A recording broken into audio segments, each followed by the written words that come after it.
111 नहीं, आप मुझे 11 जिता करके उत्तर प्रदेश से दे दो कि उत्तर प्रदेश में किसी मुसलमान का अगर इनकाउंटर होगा तो इनकाउंटर करने वाले का भी इनकाउंटर होगा। उत्तर प्रदेश की राजनीति में एक बयान ने हलचल मचा दी है। एआईएमआईएम नेता शौकत अली का कहना है कि 111 नहीं, सिर्फ 11 विधायक दे दो, फिर तस्वीर बदल जाएगी। अब सवाल यह है कि क्या यह बयान कानून व्यवस्था पर सवाल है या सीधा साधा वोट बैंक को साधने की एक कोशिश? क्योंकि एक तरफ सरकार अपने एनकाउंटर मॉडल को कानून का एक सख्त चेहरा बताती है, तो वहीं विपक्ष से टारगेट की कार्रवाई कहता है। दिलचस्प बात यह है कि इस बयान में समाजवादी पार्टी पर भी निशाना साधा गया। तो क्या यूपी में मुस्लिम वोट बैंक के लिए अंदर ही अंदर बड़ी लड़ाई शुरू हो चुकी है?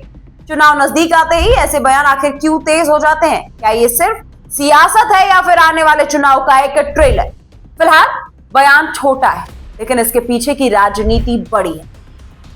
ये वही वो बिंदु है जहां से कहानी और भी ज्यादा दिलचस्प हो गई है, क्योंकि ये सिर्फ एक बयान नहीं, ये एक संकेत है और ये एक मैसेज है, और शायद ये एक सियासी रणनीति भी है। नमस्कार, आप देख रहे हैं क्लियर कट और मैं हूं आपके साथ गरिमा, हाजिर हूं एक बार फिर से आपके बीच एक नए वीडियो को लेकर के।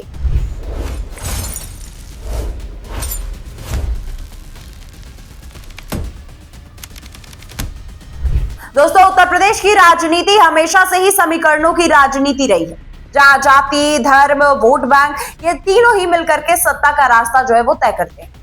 ऐसे में जब एआईएमआईएम जैसे दल का नेता ये कह दे कि 111 नहीं, सिर्फ हमें 11 विधायक दे दो, तो ये सीधा साधा एक पॉलिटिकल टारगेट सेट करने का तरीका लगता। यानी कि पार्टी ये बताना चाह रही है कि वो बड़ी ताकत नहीं, लेकिन एक किंग मेकर बनने की स्थिति में आना चाह रही है। अब सवाल ये है कि क्या एआईएमआईएम वाकई यूपी में इतनी जमीन बना पाई है? क्योंकि अब तक ये चुनावी आंकड़े को देखें तो एआईएमआईएम को यूपी में बड़ी सफलता नहीं मिली, लेकिन हर चुनाव में उसका वोट प्रतिशत धीरे धीरे बढ़ता जरूर दिखा। यही वजह है कि ऐसे बयान सिर्फ भीड़ को संबोधित करने के लिए नहीं होते, ये सीधे वोटर्स के दिमाग में जगह बनाने के लिए होते हैं। और अगर इस राजनीति को आंकड़ों के आईने में देखें तो तस्वीर और भी ज्यादा साफ हो जाती है। सीधा सवाल यहाँ पर यह उठता है कि आखिर उत्तर प्रदेश में एआईएमआईएम के पास कितनी सीटें हैं? तो जवाब है 0। जी हाँ, मौजूदा समय में उत्तर प्रदेश विधानसभा में एआईएमआईएम का एक भी विधायक नहीं है। अब जरा सा 2022 के विधानसभा चुनाव के आंकड़ों पर नजर डाल लीजिए। उत्तर प्रदेश में कुल सीटें 403 थी, बहुमत का आंकड़ा 202 था और एआईएमआईएम ने लगभग 95 से 100 सीटों पर उम्मीदवार उतारे थे, लेकिन जीत हासिल हुई 0 और वोट शेयर रहा करीब 0.4% से 0.5% के बीच। यानी जमीन पर अगर ताकत भले इनकी कम दिखती हो, लेकिन चुनाव लड़ने की रणनीति भी इनकी साफ है। और यही वजह है कि जब शौकत अली ये कह रहे हैं कि 111 नहीं, सिर्फ 11 विधायक दे दो, तो ये सिर्फ एक बयान नहीं लगता, बल्कि एक राजनीतिक लक्ष्य लगता है। अब जरा इस 11 विधायक वाले गणित को भी समझ लीजिए। चलिए हम आपको बता देते हैं। दोस्तों, दरअसल 403 सीटों वाली विधानसभा में 11 विधायक भले छोटे लगे, लेकिन अगर मुकाबला कड़ा हो जाएगा तो यही 10 से 15 सीटें सरकार बनाने या गिराने में किंग मेकर बन सकती हैं। यानी कि एआईएमआईएम सीधे सीधे ये मैसेज दे रही है कि हमें सत्ता नहीं चाहिए, लेकिन सत्ता की चाबी हमारे पास हो सकती है। अब बात कर लेते हैं शौकत अली के बयानों की। जी हाँ दोस्तों, शौकत अली इससे पहले भी कई बार ऐसे बयान दे सकते हैं जिससे वो खूब ज्यादा सुर्खियों में रहे, क्योंकि ये पहली बार नहीं है जब उनका बयान विवादों में आया है। इससे पहले भी वो अपने तीखे और विवादित बयानों को लेकर के चर्चा में रह चुके हैं। उनका एक और पुराना विवाद है, वो आप सुन लीजिए। मुझे बताओ, मैं मुसलमान हूँ और मुझ पर इल्जाम लगाने वाला भी मुसलमान है, लेकिन गौर से देखना कि मुझ पर इल्जाम लगाने वाला, खड़ा होकर के पेशाब करने वाला और शाम को दारू पीने वाला और मुरादाबाद में दारू की दुकान चलाने वाला मुझे कहता है कि मैं बीजेपी की बेटी हूँ। दरअसल दोस्तों, ये जो बयान है वो मुरादाबाद में समाजवादी पार्टी के नेता कमाल अख्तर पर निशाना साधते हुए शौकत अली ने कह डाला था कि मैं मुसलमान हूं, जो मुझ पर आरोप लगा रहे हैं वो भी मुसलमान है, लेकिन वही व्यक्ति दिन में सड़क पर पेशाब करता है, शाम को शराब पीता है। मुरादाबाद में जो गलत बार था जहां शराब बिक रही थी वो आखिर किसका था?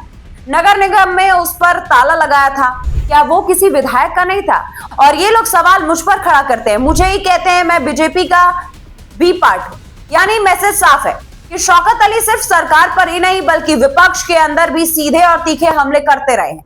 शौकत अली ने अपने बयान में सपा पर भी तंज कसा और ये कोई छोटा संकेत नहीं था। दरअसल यूपी की राजनीति में मुस्लिम वोट बैंक को लंबे समय तक समाजवादी पार्टी का कोर वोट माना जाता है, लेकिन पिछले कुछ सालों में एआईएमआईएम ने इस वोट बैंक में सेंध लगाने की कोशिश जो है वो अब तेज कर दी है।